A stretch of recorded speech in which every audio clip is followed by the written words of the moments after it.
Pow. And we're live. Episode 91. And we're joined by Jameelah, and she is a veterinary technician. So I think it's pretty obvious that this show is going to be about animals, right? Yeah. So let us know a little about yourself, actually. What do you do? About myself, I don't know. I work at the Scientific Center. I'm a zoologist there, and a veterinary technician. So I basically look after the animals in a veterinary way, but I also take care of the animals in terms of cleaning, feeding, and I do welfare assessments and write policies and stuff like that. So that's what I do. Other than that, I do not have any hobbies that are not related to animals. I do a bit of gardening, I guess. And yeah. What do you garden?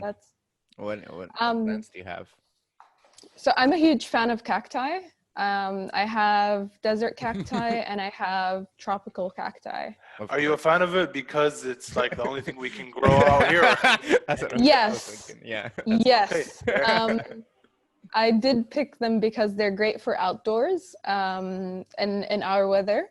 And like I basically have good environments for these plants, and I just picked the plants that worked. Okay, fair. You know what? Do with what you got. It works. Not bad. Yeah, I mean, if it works, it works. So let's jump right into it.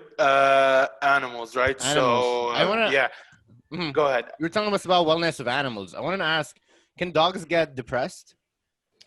That's a good question. That's a huge question, like right off the bat. Jeez. There are books written on this. Yes, they do get depressed. So depression in a sense of a chemical imbalance in the brain, yes, they do have that.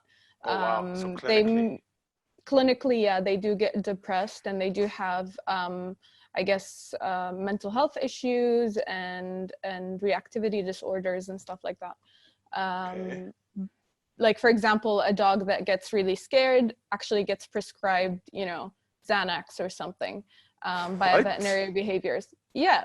So like there are vets that are specialized in behavior, and they can prescribe what is called like mental health medication or psychotropic medication. So they get prescribed antidepressants, like medicine that kind of makes them relax more. So they do get depressed. They get OCD as well, is very common. That they do. How do I know if my dog has behaviors that I need to like take him to a vet? Okay. So when we're looking at animal behavior in terms of is it good or bad, is one side is usually the owner's side. Is the owner being affected negatively by this behavior? So if it's not really bothering you and it's not bothering the dog, it's not a big problem, right? But if it's bothering you, or if it's bothering the dog, even though it's normal for the dog, it can still be a problem behavior that we work with. What to look for is simply behaviors that seem distressing. So a lot of people don't know how to read dog body language, but dogs are very expressive with their bodies. Like we're always told, oh, a happy dog wags their tail. Yeah, but not always. So what could be another reason for a dog to wag their tail? I'm intrigued. Okay, so wagging tails, it depends on the level. So for example, if the tail is up, or if it's in line with the body, or if it's lower, right? Okay. If the tail is kind of tucked in and wagging, the dog is most likely trying to appease or like seem nice to the thing that it's approaching. If the tail is very high, then the dog is highly aroused, which can be good or bad. Like aroused as in he's very excited to bite you, or he's very excited to greet you. Wow. Yeah, and then in the midline would be, you know, just casual, happy, good level of excitement. So yeah, everything differs. Like with body language, it's if you have a dog, but just get to know how your dog speaks with their body, I would say. I heard, and I had this argument with my friends once, that if a dog places his tail between his legs, Yeah. it's like the most, like he's very embarrassed or something like that. My friends just said no, they just do it for no reason. So what does it mean when a dog put his tail like right between his hind legs? Right between the legs. So when it comes to behavior, it really depends on the context. I can't just simply say, oh, it means this and that without seeing the context that the behavior is being described in.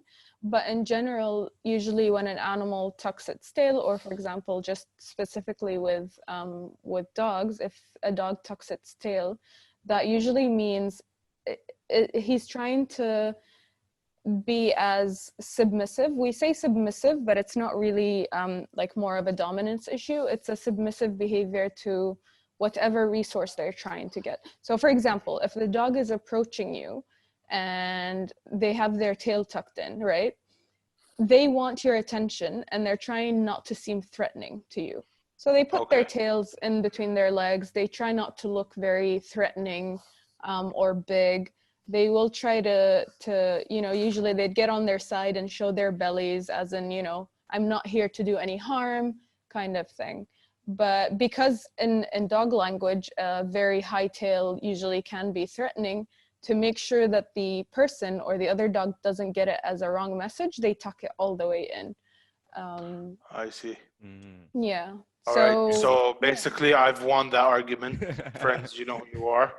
What other ways can a dog express itself? So other than like wagging its tail, what is the body language of a dog? Usually we focus on, so I personally like going from face to tail, and you got to notice like the eyebrows. You know how dogs have like little eyebrows that kind of move around, sometimes show, but they don't really have eyebrows. Yeah, so the eyebrows, the mouth gets tight a little bit. Like sometimes the lips are relaxed and the mouth is relaxed. Sometimes the mouth is a bit tight, the lips are pulled back. The eyes definitely. There's something called whale eye, where if a dog is stressed or is unsure about anything, you can see the white of their eye. And that's not very common with dogs, because usually we don't get to see the white of the eye, we just see the eye. But if it's showing white, then usually that's a stress signal. Okay, let me find this real quick. Whale eye. Whale eye. Yeah, whale eye. Okay, here. I'm about to share screen. Under Sorry, stress. Spotify listeners, this is not your episode. Sue us. All right, really so here's, and this is what you've described as a whale eye, right? Exactly. So right here, yeah. And you know, you get to see this with those cute animal videos a lot. You know, you get to see dogs looking guilty or whatever, and they're showing those whale eyes, and it's really just a dog that's stressed. Okay. Well, since I have you here, what's your favorite breed of dogs? Yeah. Dobermans. Okay. Doberman dog. There we go. Oh, okay. Wow, it's a hunter. This is like a mafia boss dog. Ali Shammari is more correct. It's a working dog. They're not hunting dogs. We're actually. Yeah. I see. So the guy like you don't walk this dog. This dog walks you, Ali. Is that how it goes? Like, look at that, bro. Look at him. Yeah, it looks. Yeah. I thought he'd hunt, but I guess he's used to attack. The one next to it, that's more natural, from Wikipedia. This? To the left. No, the other one. This. Yeah, to the left. Yeah. So that's how they naturally look. That's how they naturally look with the ears and the tail. I see. So their ears aren't always up. Yeah, the ears need to be cut to be up. So I see. Oh, that's. Wait, what? So the dog up there that has his ears up, It's cut? Yeah. So the ears are cropped, they call them, and the tail is docked. So they cut off a part of the tail and they cut off a part of the ear, Now and they this try to is get them to stand up. wow. Whoa. I mean, I'm against doing that, but this is my kind of dog. Like this is what I'd go for as a dog. Like That looks, if I was able to that's get a one. good-looking Great Dane. I mean, I'm a tall person, right? So I can't do with no Yeah. little puppy. I gotta I get me know. like big A dog I big can wrestle dog. with. Yeah, you know. Mhm. I mean, I'm Big a big dogs are dog, just so I so gotta much get a big fun. dog. Just gotta Big say it. dogs are amazing. I've always had big dogs, so yeah, I Oh wait, so what agree. dogs do you actually have? Right now I have a Saluki mix. So So our here, own let me search that. represent How do you Saluki spell breed. that? Saluki. There we go. So this right here. Yes. Wow. Okay. So here's I mean, this is gonna be offensive, especially because it's 2020. But this looks like a female kind of dog, like a girl's dog. I don't know why. It just gives me that vibe. well, here's the thing. Yeah, because they look really elegant and beautiful. There we go. Yeah, that's definitely why. And they look very fragile until you see them try and kill something. Then they're not very fragile. Actually, the one that you picked, looks like a lot like my dog. I'm try to get her to come over here. Evie. I mean, if she comes, she comes. She doesn't. Yeah, Oh, she looks like that. But yeah, see, they're awesome. They're an Arabian breed. I see. Unfortunately, we don't really pay much attention to them culturally, but other countries like the UAE, they have an Arabian Saluki like group thing, and they try to Saluki is an Arabic word, if I'm not mistaken. I'm not sure, It means but suluk. it could be. Not Saluki, it's Salag with a qaf. So Ah, Salugi. okay. Salag, okay. Yeah. But no idea what it They're means. But I just realized it's an Arabic word. I don't know what it means. I mean, I really don't know where the word comes from because even in dog breeds, like the word itself is weird because there's Saluki and then there's another breed called Salughi and then there's another breed called something else. So I don't really know where it Yes. You know what? I want to start talking about this. So in Arabia, dogs aren't really cared for or viewed as important as much as the Western world, right?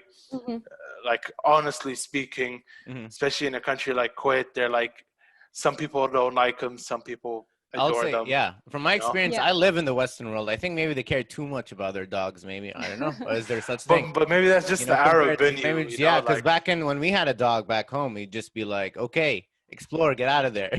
He'd go and be in our village, just go roam about, and at the end of the day, he comes home and we feed him, and that's what it was like to take care of a dog. We didn't like live with him and feed him and treat him, and if you got a wound, that's part of being a dog, or I don't know. Yeah, I mean that's how dog keeping was in every culture actually. So even in Western cultures, dog keeping was pretty much that. You have a dog, it goes out, comes back, you feed it, whatever. It's not really it is now. But yeah, our culture is weird. I find it very, very weird that we don't look at dogs the same way that we look at horses and let's say falcons. oh yeah. Because we I don't know about separate like different backgrounds, but for example for Bedouins, Salukis are a way of life. If you have a Saluki, you can hunt, you can eat. If you have a Saluki, you have a dog around your tent, then he can warn you, can ward off strangers, stuff like that. But I guess on more of a, pearl diving, more coastal culture, there's not as much need for dogs. And that kind of dilutes, I guess, the importance of dogs in our culture. But I see it honestly. I see dogs culturally as the same as horses, the same as falcons. They're pretty much, even as humans in general, humans wouldn't have been where we are right now without dogs, I would say. True. So do you know the story of how dogs became pets? I love this topic. Tell us. I mean, they went from wolves Yeah, had a impacts wolf. man's best friend. So how did that happen? Let's go. I don't Exactly. know. So a lot of domestic animals, like truly domestic animals, are not predators. They are prey animals, like cows, horses, stuff like that. But how does a predator, something that could kill you, become your best friend, And it's really, so there's this theory about that it's about 30,000 years ago that dogs started to get domesticated. And there's two ways to see it. Either the dogs domesticated themselves or humans deliberately domesticated dogs.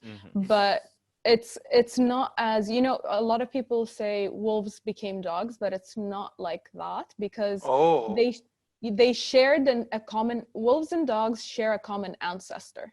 What? But dogs don't come from wolves. I see. Do you know what the common ancestor is?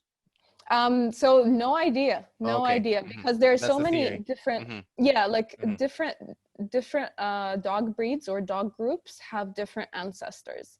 So for example, people in Alaska would have domesticated something that's completely different from people in India, right? So speaking of Alaska, sorry to cut you off like that, but No. I once owned this as a dog, but it died. It was a Alaskan Malamute. There we go. Malamute, nice. Oh my god, bro, this dog was huge. That was pretty big. You'd think it's tiny. Huge. Like its proportions, thing- like it's for a small dog. Like, look at this. And I had it in Jordan, but it died, unfortunately. Like this. Yeah, I worked with a dog that was exactly like that one. So an Alaskan Malamute, and he was huge. He was 60 kilos. He basically ripped my shoulder. I got pulled by this dog, and I weigh 50 kilos, So I got pulled by this dog, and then my shoulder still hurts 2 years later. Yikes. But isn't that thing live in the snow? How do you take care of that? It's really cold in Jordan. I see. It's really cold in Jordan. That's my answer. But he died, I think, of I don't know. I honestly don't know. I just came home and my friend was like, your dog died. And I was like, oh. Aww. Oh well. I had a Malamute mix. So you want to see something really cool? Yeah, I do. Type in Shiloh Shepherd, SH.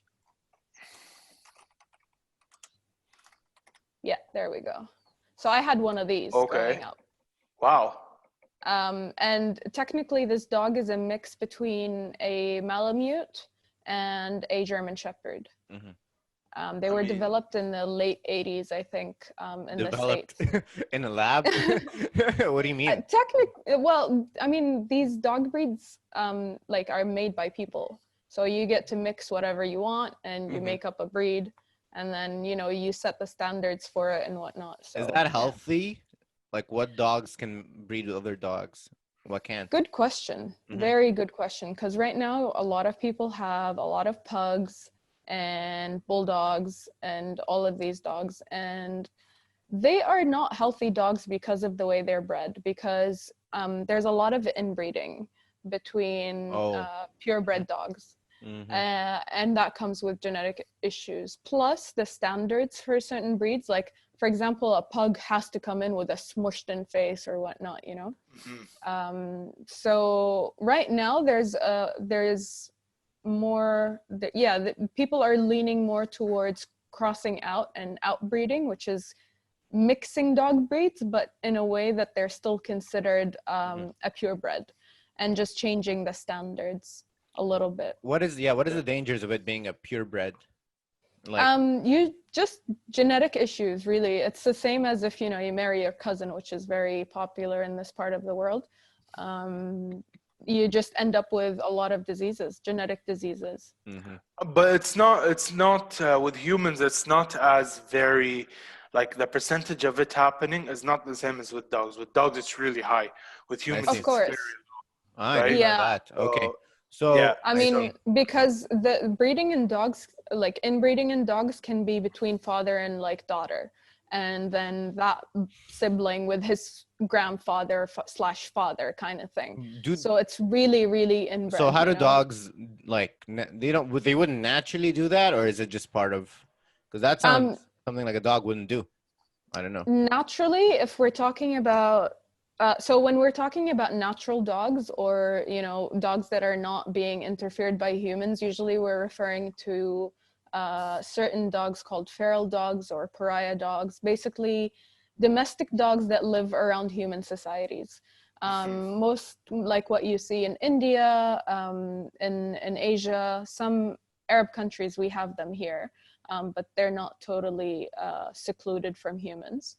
Naturally, they wouldn't do that but naturally the pups would grow and then disperse, or they would try to mate differently with other different dogs. There's competition that gets to decide who gets to breed with who. So it's less controlled. It can happen, but it wouldn't be as bad as deliberate inbreeding. So deliberate inbreeding. My question is, how do you do it? Like, I don't know what other way to ask. Like, how do you like choose this dog and this dog? I want them to mate and like make usually. Yeah. Usually you would look for basically how they look. So what phenotype. qualities. Yeah, phenotypes. So if you have, you want to breed shorty, stocky kind of looking bulldogs, then you get short, stocky looking bulldogs and you keep on breeding them together. Get the short ones, breed them together, and then get the bulky ones, breed them together, and so on till you get to what you desire. And then that's when we have those little, like, what are they called? I forgot. Bullies. Those deformed looking things. I see. My question is more so like, how do you like force these animals to breed? Basically, like, breed. exactly. Like, how does a Dalmatian and a pug, like, it seems to me like those can't naturally come together. Yeah, like, so how do you just put them in a room and be like, tell me when you're done? Some music. I see. I mean, yes, you kind of, some dogs, you just put them together during the breeding season, and it just happens. There's a season? Yeah, so dogs go through seasonal breeding. Wow, and okay. What and then season? the other breeds, like, for example, like Chihuahua, let's say you want to breed a Chihuahua and a Great Dane, you're not gonna get them together in a room and hope it works. But you can genetically do that. So yeah, there's, like mechanisms for extracting semen and then fertilizing an egg and then creating this whole dog breed thing. Wow. I don't know if anyone has tried it with crossbreeding, because usually if you're spending that much money, you're, making a really nice purebred dog. I see. And can we go back to the seasons? What do you say are there's one mating season? How long every single year for dog owners to know? It's very tricky, because right now it's not, with keeping dogs indoors and all of that, and it's not as consistent with the seasons, but generally animals around this area or around our climate or kind of environment would breed around spring and fall. But right now, with the changes in how we keep them, that's not very consistent. But I would say, I think most dogs, it depends on how big the dog as well in size, because that decides how quickly they mature. So if a big dog, usually they'll mature around maybe 1 year old, 2 years old. They'll start to have their first heat cycle, and then they're ready to mate for the next week. After that period, they cannot mate until maybe around 2 months or a month, and then it starts again. So yeah, it's really, it's more of an individual thing now, because they're not as naturally living as before. Whereas, for example, with street cats, you get seasons. You have kitten season around, I would say, March, I think. I'm not sure, because I don't really keep up with the breeding cats. seasons. I see. Yeah. Cats. Are you cat or dog lady? I'm an animal lady. I mean, that's a good answer, because I heard a meow like way back. At some point I had, so the kind of animals that I kept, are ridiculous. I had wow. birds of prey living in my bathroom. Like I would brush my teeth and there's a little like kestrel, like a little falcon thing Oh sitting wow. next to me, and I'm I just know like Castro. brushing my teeth. Yeah, so you know, I've lived with weird things. Mm. But I I'm had an a friend animal. who once owned a kestrel and treated it like a fully grown falcon. It was the funniest shit we ever saw. We always made They're fun of him cute. for it. They're They are. cute. They're. Yeah. Ellie, do me a favor, clip this because I want him to see that I talked about this. Because he's gonna hate me for this. All right, and how does But he we treat made him? fun of him. Mm-hmm. I'll tell you. So every morning he'd wear his glove, right, and he'd tie a little like string attached to the right or left foot. I forgot which one. I don't know details, but he'd place him. He'd place the little thing on like a brick on his roof. He'd take a few like meters of a step back, and as soon as he puts a little piece of meat, he'd blow on a whistle, and the thing would come. So he kept doing it until one day he's like, okay, it's time to remove the string, right? I think he's ready. Yeah. As soon as he blew the whistle, the little shit flew away. Oh no! Gone. It was the funniest thing. We made fun of him, and That's to this so day, this is like a 3-4-year-old like story. And to this day, we make fun of him. It's It the happens. funny- Why? Bro, Why does the that happen? disappointment. That's so strange. Let's get into that, but I just want to say Yeah. this. Uh-huh. He took a video of when it happened. The disappointment Oh, on really? his face was Aw. Oh my god. priceless. Aw. It was priceless. funny. Of how it was so funny. But why do these kind of things happen? Right? You train them, and as soon as you give them like an inch, they go fly for miles. Usually it's a training problem. So just give me a second. I'm trying to find my phone that's buzzing, and so I can shut it off. Okay, you're good. Mm-hmm. Yeah, so it's a training issue. A lot of people think that training is simply, you know, you do something right, and then I'll give you a treat, and repeat that 100 billion times, and the animal's got it, right? But it's not the same. And usually when it happens, like when you, for example, what I would assume that happened when, what I assume happened when your friend took off the leash thingy is the bird is not used to flying to the owner without the leash. He's always done it with the leash. Oh. So you need to train without the leash as well in a secure area. So I do train some birds. I don't do it anymore, but I do train some birds at the scientific center for flight. And you have to start off training in a familiar area, and then you gradually increase it. You know, if you're training with a leash, then you have to also train them without a leash if you want them to do it without a leash. But how do you train them without a leash? Do you have You to be in a gotta do- closed room, I imagine? Exactly. Okay. And Fair. you have backups, you know, you train the bird to not come to you, for example, but come to another thing that the bird really likes. Ooh. That's smart. So Mhm. you have like a backup plan in case the bird does not respond to this particular cue or command, but responds Okay. to another one. Yeah. Fair. Wow. So birds, right? Have you had any experiences with parrots?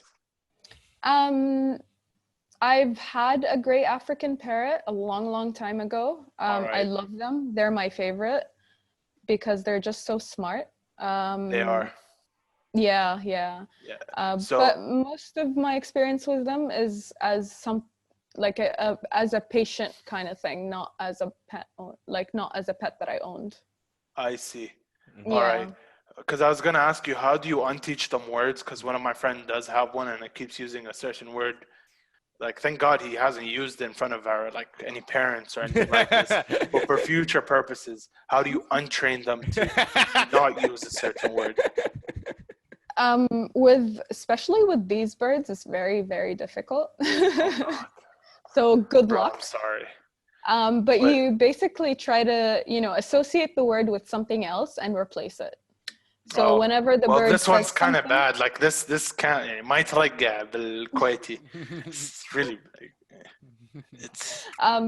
Yeah, whenever the bird says that word, say another word or try to, get his attention off of it and try to replace it with something else. All right, There's we'll try usually that. with words, there's usually a hint that makes them say it, you know? If you can find out what that hint that gets them to say these words, then if you can completely try to avoid that, we'll then see what we can do. it works. we'll see what we can do. Worst case scenario is we. No, I'm joking. I'm very against animal cruelty. I make jokes, but that's because I can sometimes be an asshole. But usually, I'm very against animal cruelty. Like I do not condone it. You know, as someone who's like right now, part of my job, like actual job, I get paid to do this, is assess the welfare of animals and make sure that, you know, they're safe and not being treated poorly and stuff like that. But growing up, I did a lot of horrible shit. Sorry. No, it's fine. Like what? You're good. Like what? No, I did, you know, I did a lot of stupid stuff. Like with training, I did use a lot of force with training dogs, like electric collars, yanking, the chains and everything. I actually dumped dogs out on the street, which is something that I tell people not to do now, but I used to do before I knew better.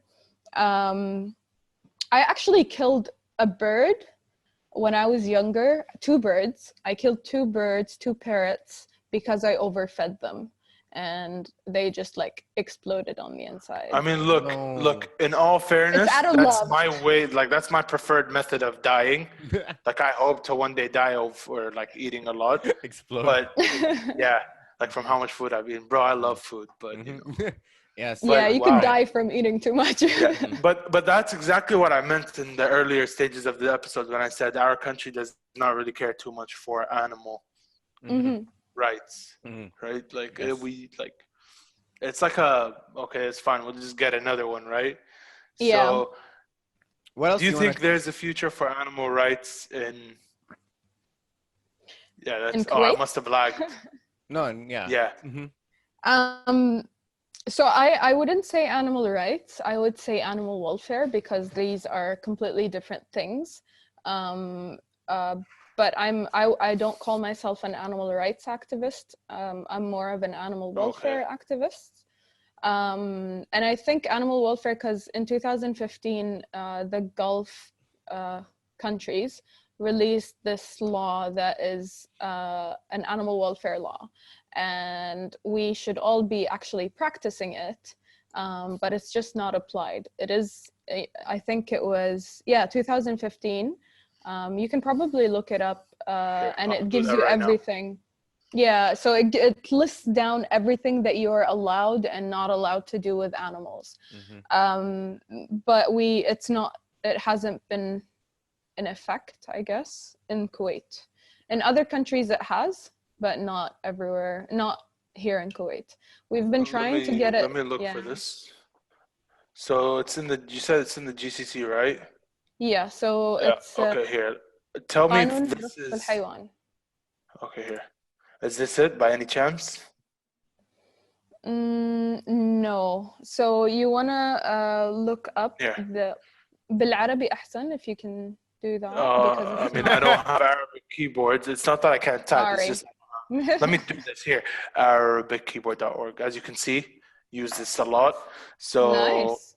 Yeah. قانون الرفق بالحيوان. There we go.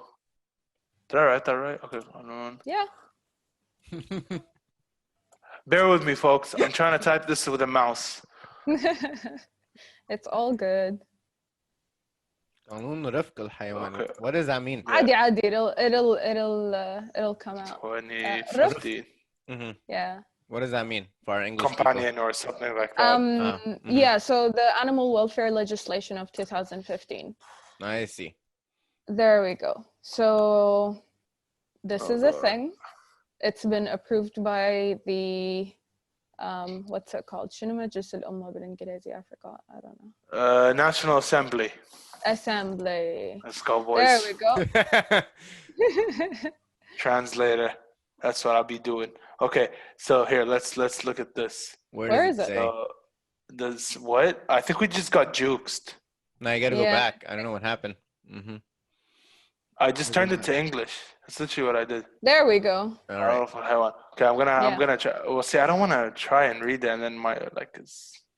He don't wants to embarrass All himself. right, I the mean- National There we go. Assembly, in its supplementary session it. today, approved the draft law on animal welfare for the countries of, my bad, the Cooperation Council for the Arab States of the Gulf, and 2 proposals for a law regarding animal welfare and its rights, and criminalizing the acquisition, sale, or purchase of predatory animals in its first and second deliberation unanimously. And okay, so basically, it's a big no-no. So this law came in 2015 because of the whole issue of people keeping cheetahs and stuff. And Tamara touched on the illegal wildlife trade. She did. In her, yeah. So this was the whole thing that pushed for this law. But it's 2020 now, and we have not seen anything being implemented. The EPA does try, so they do confiscate animals, and there are, I guess, people that monitor these kinds of things. But when it comes to pets, they haven't really done anything. It's more towards illegal wildlife trade. However, the law does, or the legislation does suggest, or not suggest, does mention pets as well. So it's not specific about wildlife. We've been trying to get them to implement this, at least for dogs, instead of poisoning, because we do have an issue with poisoning dogs. What is that? What is the issue with poisoning dogs? So we have a lot of feral dogs, and feral dogs or stray dogs, because stray dogs are owned, feral dogs are not. Feral dogs, technically the government is responsible for them. They are a pest or a danger, and that should be taken care of. So instead of catching them and putting them down humanely, what the government has decided to do is basically poison them and put poison out to kill them, which isn't effective at all. If anything, you know, it's counterproductive because you're killing off everything else that could eat that poison. So we've been trying to get this law in effect, or this legislation from 2015 in effect, so we can stop the poisoning. But yeah, it hasn't. Do you know if any other, so they just leave poison traps out in these areas, and whatever animal eats it? All right. Yeah. Have you dealt with any of these animals that have been poisoned? Not personally, but I have seen it. Like I've seen the dead dogs afterwards. And usually I've seen a few cases of rat poison, but not in Kuwait, but I've seen poisoning in animals, and it's a horrible thing. You know, some dogs take 2 days. I think she lagged. Lost her, yeah. Yeah, we lost her. She'll be back. Give her a second. But wow. Right, you wouldn't want to do that to anyone, you know? Sorry, but you kind of lagged there. There was an internet connectivity issue on your end. So you said they kind of, and then you cut. So you kind of. I don't know what I was saying, but you don't know. Poisoning. It's not nice. Yeah. Don't do it. Yeah. Don't do it. Okay, much. What is the good way, I guess? Have you ever had to euthanize an animal, or what is the procedures?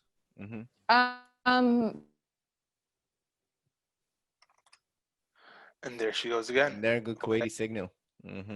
I told you, bro. You always complain about my internet, and you think it's me, but I'm telling you, this country's internet is trash. Sorry, you cut again. Yeah, I'm sorry. I'm supposed to get 5G today, but it didn't work. I mean, hey, it is what it is, right? It is what it is. It is what it is. It is what it is. All right, so let's try taking it slower, just so that we know where you go. Okay, so euthanization. Have you ever had to do it? Yes. There are different ways to euthanize, and it really depends on a lot of things: the condition of the animal, the reason why you're euthanizing, what are you going to do after the euthanasia as well. So there are different ways to euthanize, and how humane it is depends on a lot of things. So there isn't one way, but for example, we don't, chop their heads off or something. But yeah, there are different ways to euthanize. Usually chemical, so you sedate them and then you push in the euthanasia solution so they don't feel anything. But that's the common way that we do for pets. Okay. And yeah. Amazing. Jameelah? Since we're talking about animal deaths, or did we reach our timestamp? No, we're good. We're good still. Oh, okay, Yes. okay. Are we going to talk about Harambe? No. Oh, I mean, if you want to, but I was mainly going to go on the topic of hunting. Yeah. So, hunting, good, bad. There's no black and white in these things. There's always a gray area. Yeah, what are you hunting, Ali? Exactly. What are you? Yeah, exactly. What are you hunting? Mainly birds, but that's about it. During season? Yeah. Hey, the cat passed by. You got to see an animal. You got to see an animal. Anyways. So yeah, during like winter seasons, right? So when they're like all in flocks. Yeah, so it's not about just the timing, but also what kind of animals you're hunting down. So for example, a lot of these birds that get shot down are migrating to the other side of the world to have their babies or to eat or whatever. And a lot of them are endangered. So there are certain species that you are allowed to hunt, basically. Yeah, see, I love you. Man, like we're what? starting to get the flow, I guess. Like what? What can you hunt? Yeah. I think how much. So how what much you can hunt. I think in Kuwait you can hunt firri as far as I know. It's just the quails. Which is basically what we have been like hunting, because they're a lot. Their numbers are like a lot. But so a lot of people, would kill eagles and stuff like that. And the amount of eagles that I've dealt with is just insane, because they usually just get shot down and they don't die, and they end up with a broken wing or something, and then someone keeps them at home for 2-3 years, and they're basically like dying slowly, and then they just dump them somewhere, and someone else would report, this eagle's just sitting there for some reason.